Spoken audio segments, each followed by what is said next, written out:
Hello साथियों, आप सभी का स्वागत है आपके अपने यूट्यूब चैनल एम के एस टीचिंग पॉइंट में। बात करेंगे बीएड प्लस ब्रिज कोर्स और शिक्षक भर्ती को लेकर के कोर्ट ऑर्डर जारी। आ गई बड़ी खुशखबरी। ऑर्डर का विस्तृत विश्लेषण करेंगे। क्या कुछ निष्कर्ष निकल कर आ रहा है हमारे चयनित बीएड व अचयनित बीएड को लेकर के, इस वीडियो के माध्यम से आपको अवगत कराएंगे। निवेदन करेंगे आप वीडियो को अंत तक ज़रूर देखें और सभी साथियों को शेयर करें।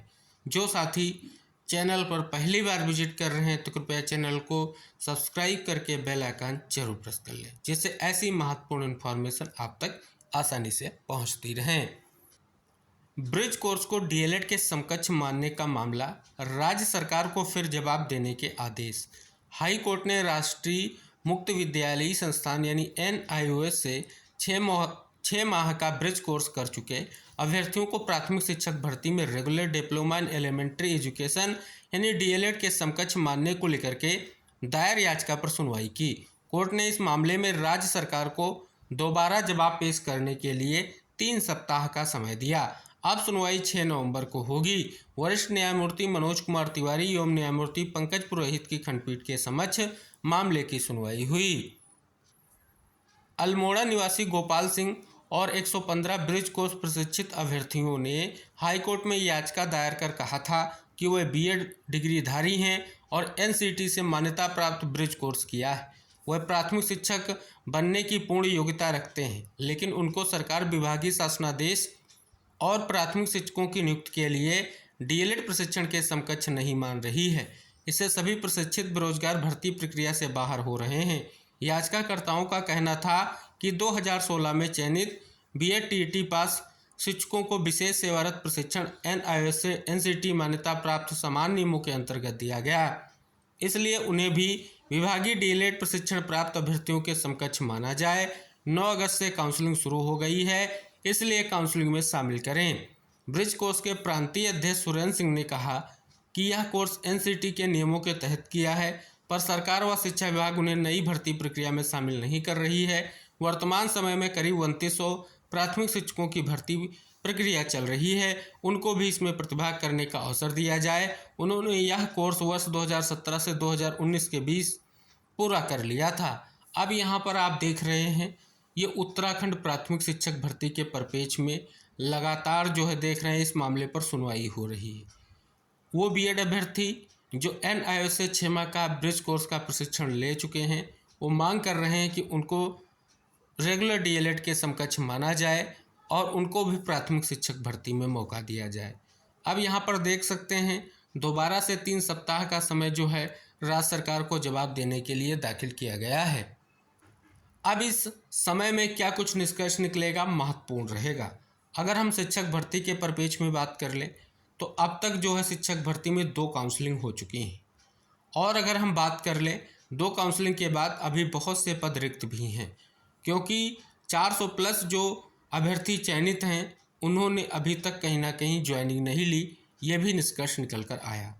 तो बहुत सारे पद रिक्त हो चुके हैं और कहीं ना कहीं अब सबसे अहम मुद्दा है कि इन अभ्यर्थियों का प्रयास जारी है। आप सभी को इंगित करा दें, उत्तराखंड प्राथमिक शिक्षक भर्ती का मामला पहले हाई कोर्ट गया और हाई कोर्ट से फिर सुप्रीम कोर्ट गया।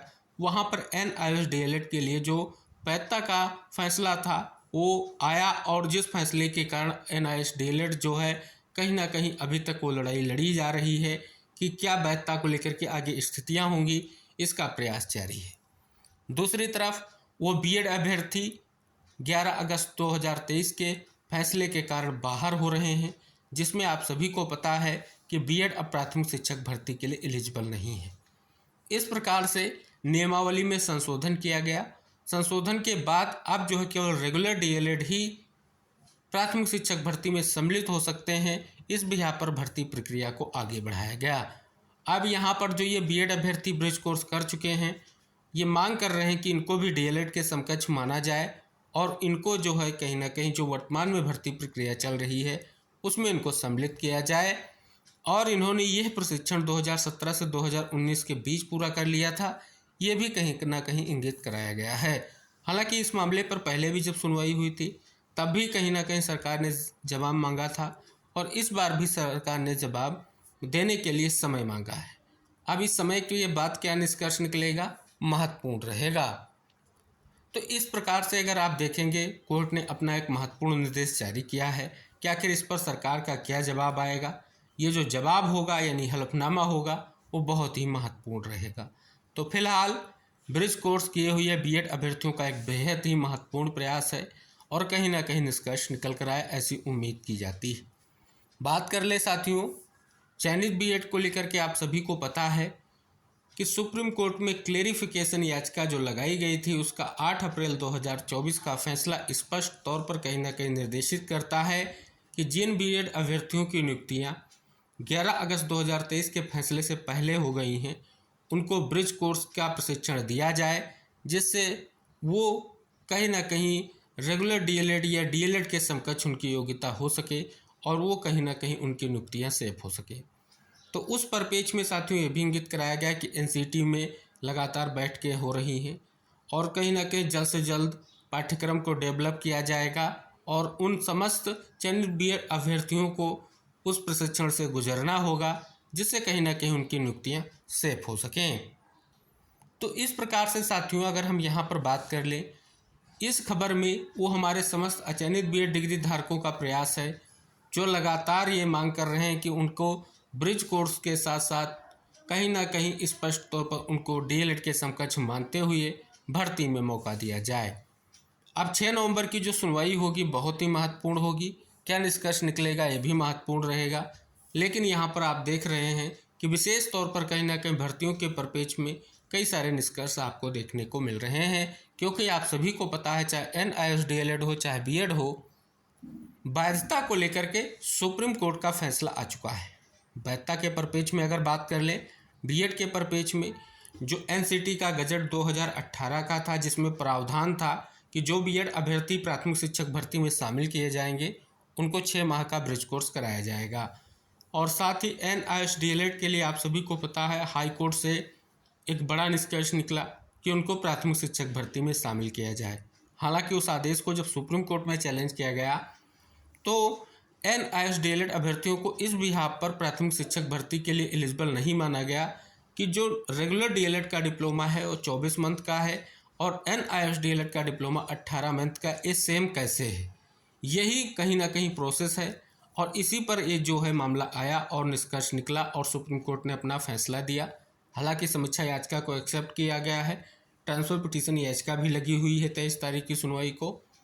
आगे कोर्ट उस पर क्या विचार करेगा, क्या निष्कर्ष देगा, लेकिन अभी वर्तमान में जो है सुप्रीम कोर्ट का फैसला जो है कहीं ना कहीं लागू है और जब तक कहीं ना कहीं कोर्ट ही अपने फैसले में किसी भी तरीके का कोई संशोधन करेगी तभी कुछ स्थितियां हो सकती हैं। वर्तमान की स्थितियों में कहीं ना कहीं सुप्रीम कोर्ट का सुप्रीम जो फैसला है लागू है।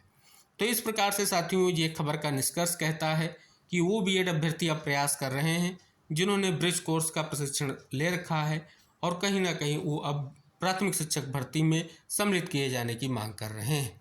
आई होप इस वीडियो को आप अंत तक ज़रूर देखे होंगे।